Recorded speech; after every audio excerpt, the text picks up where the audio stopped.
Affirmation without discipline and disappointment produce arrogance and an absence of character. Let's talk about that.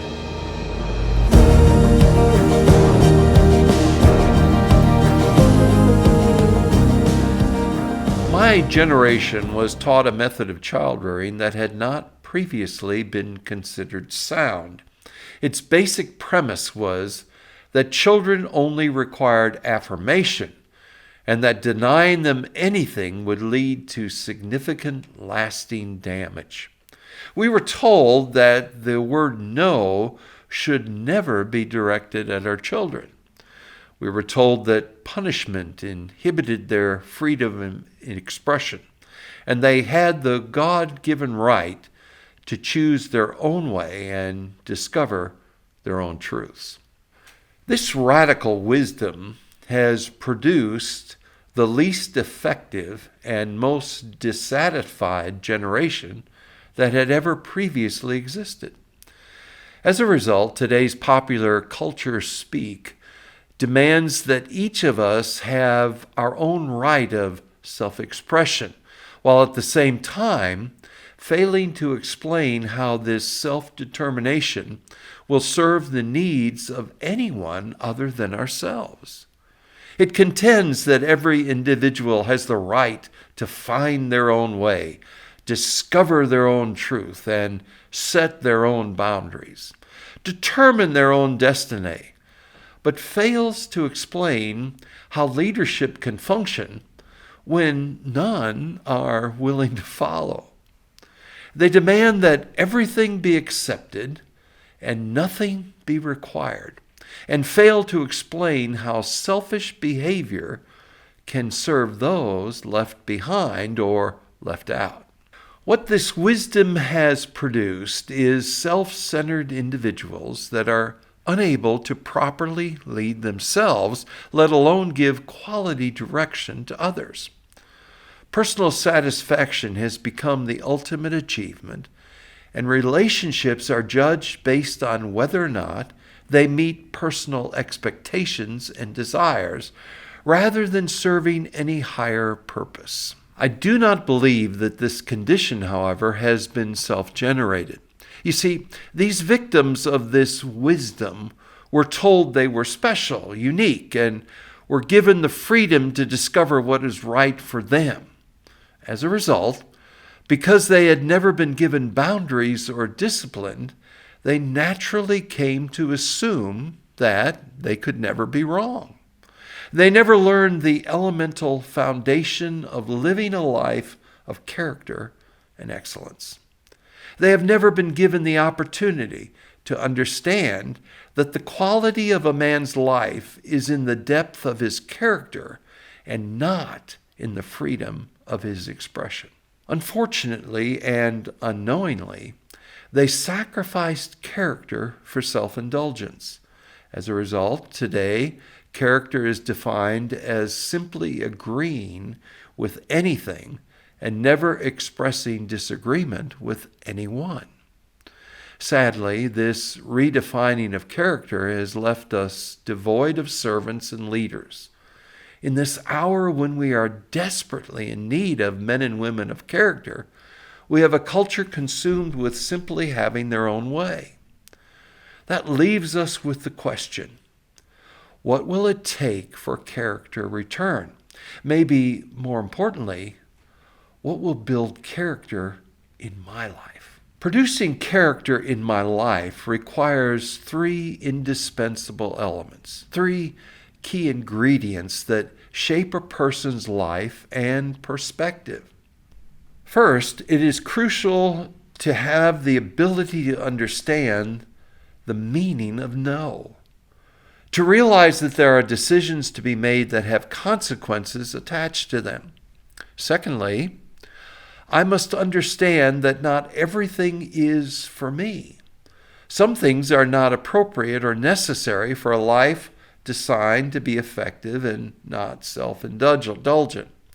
And finally, number three, I must be able to place the needs and desires of others above those of my own.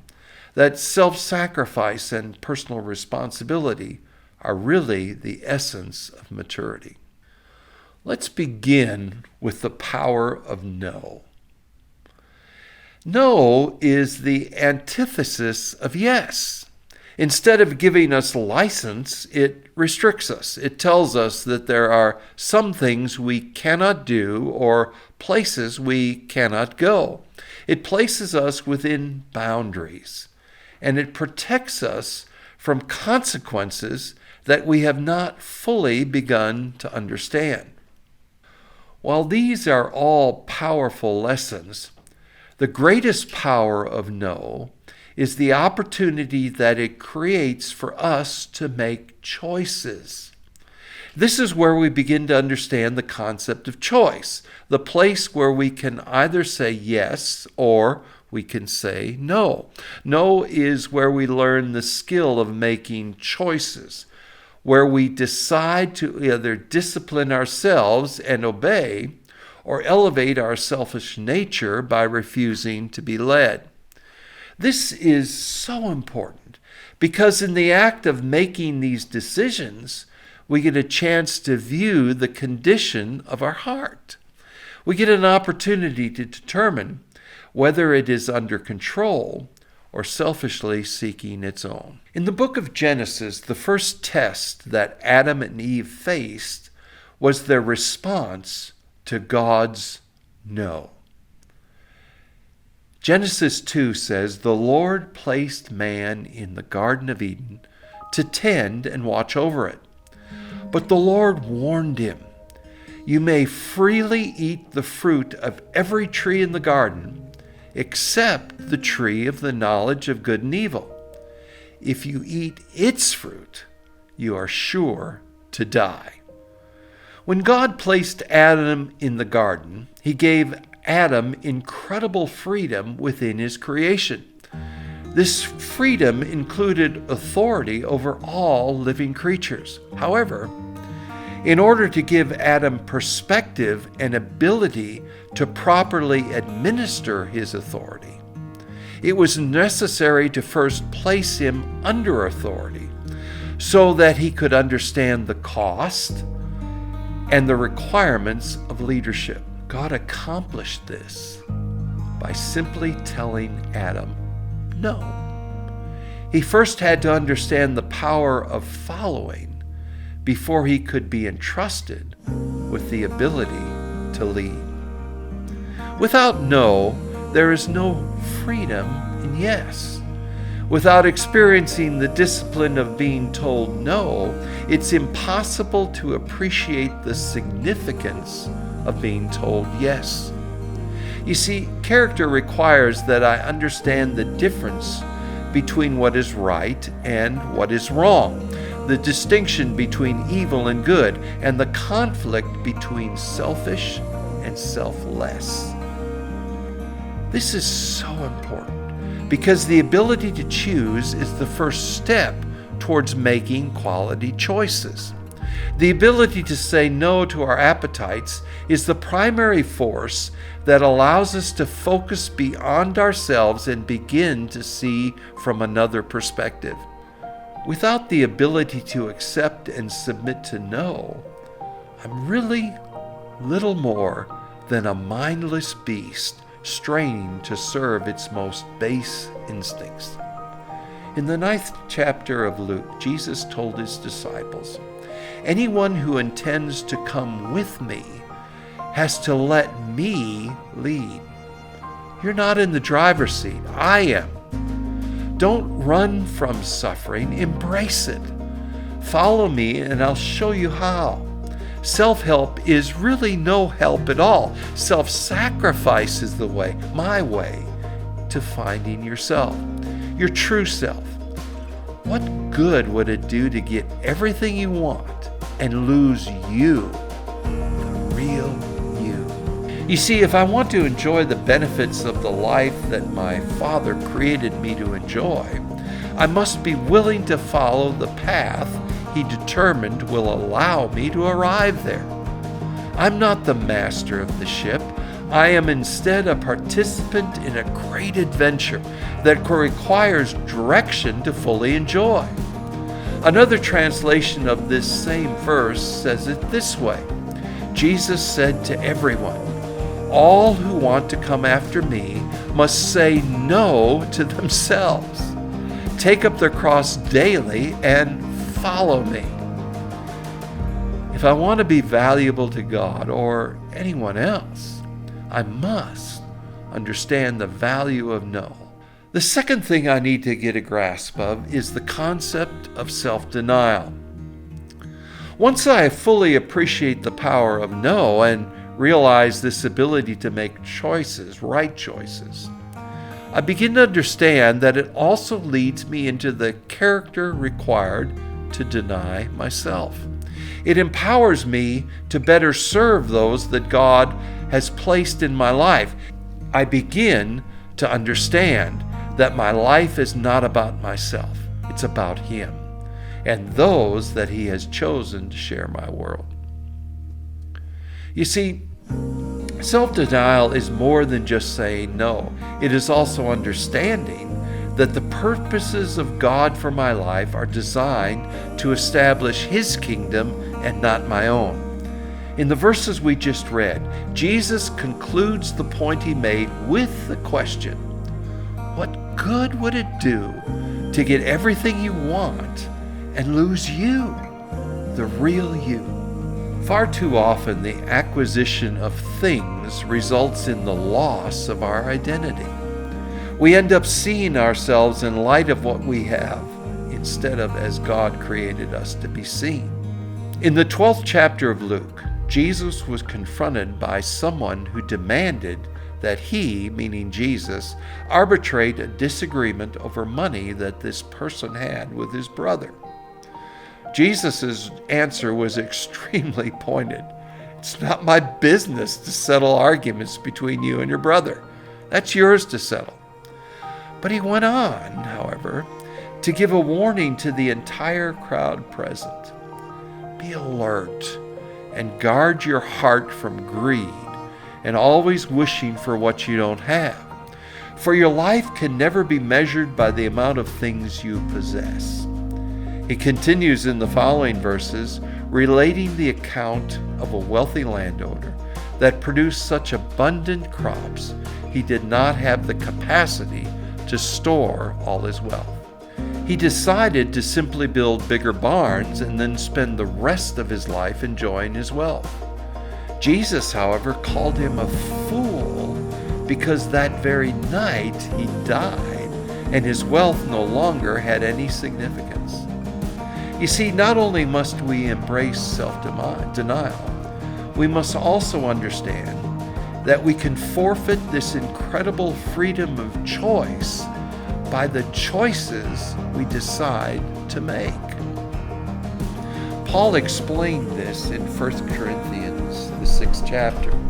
He said, "It's true that our freedom allows us to do anything, but that doesn't mean that everything we do is good for us. I'm free to do as I choose, but I choose to never be enslaved to anything." It does not require any special insight to recognize that a large portion of our culture is enslaved to something. They find themselves pursuing acceptance for behavior and appetites that, if honestly viewed, even they would recognize for traps. Their lives are being restricted by their desires and passions, and as a result, they forfeit the freedom to truly enjoy the lives that they have been designed to live. Paul's explanation pointed out that while he had the right to choose, he refused to choose anything that would cause him to be entrapped. I must understand that there is power in making choices that free me from the bondage of things and behaviors. While the first step in developing character is discovering that we need to understand the power of no, the second step is understanding that finding our value in the acquisition of things and self-centered lifestyle hides the true expression of God's glory we were created to exhibit. In other words, I cannot wear the image of where I have come from and expect to reflect the glory of where I am going to. Let's talk about the third element, sacrificial living. See, this brings us to the final requirement for character. I must learn to sacrifice my desires if I'm going to serve the needs and desires of others. As a 68-year-old man, it's tempting to sit back and evaluate the lives of others, to rest from my hard work and begin to enjoy the fruits of my labors. In fact, I've been told it's my time to enjoy life, take my ease, enjoy the freedom that my life has earned me. Unfortunately, that's not acceptable to the God that I serve. In 1 Corinthians 9, the Apostle Paul reminded the church, even though I am free of the demands and expectations of everyone, I have voluntarily become a servant to any and all in order to reach a wide range of people.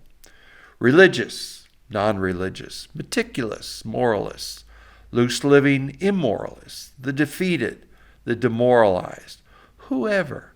I didn't take on their way of life. I kept my bearings in Christ, but I entered their world and tried to experience things from their point of view. I've become just about every sort of servant there is in my attempts to lead those I meet into a God-saved life. I did all this because of the message. I just didn't want to talk about it. I wanted to be in on it. He said, I became just about every sort of servant there is in my attempts to lead those I meet into a God-saved life. What a powerful decision. The choice to abandon personal benefit in order to serve a greater purpose.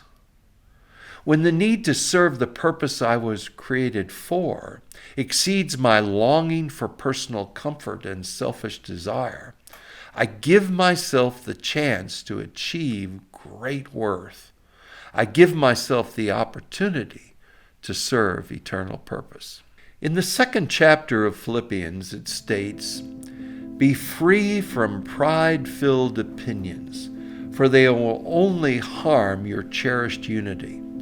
Don't allow your self-promotion to hide in your hearts, but in authentic humility, put others first and view others as more important than yourselves. Abandon every display of selfishness. Possess a greater concern for what matters to others instead of your own interests. And consider the example that Jesus, the Anointed One, has set before us. Let his mindset become your motivation. Free yourself from pride-filled opinions. Do not let self-promotion hide in your heart. In humility, put others first. Abandon selfishness and instead consider the example of Jesus. This list perfectly defines character in its purest form. Selfless, humble, authentic, placing others first, and looking like Jesus. This is the place where God has called us to lead. While others are arguing and fighting over opinions and preferences, simply abandon selfish desires and ambitions and determine to look like Jesus. You see, the only affirmation that I should desire is the one promised to those determined to serve God's kingdom and his purposes. It's actually found in Matthew 25. His Lord said unto him, "Well done, good and faithful servant. Thou hast been faithful over a few things. I'll make thee ruler over many things. Enter into the joy of thy Lord." I'm Lane Johnson, and this is Battle Leadership. Hey, thanks for watching this video. If you enjoyed it, make sure to follow us on all of our social media accounts to stay up to date with what we're doing at Battle Leadership. Thanks.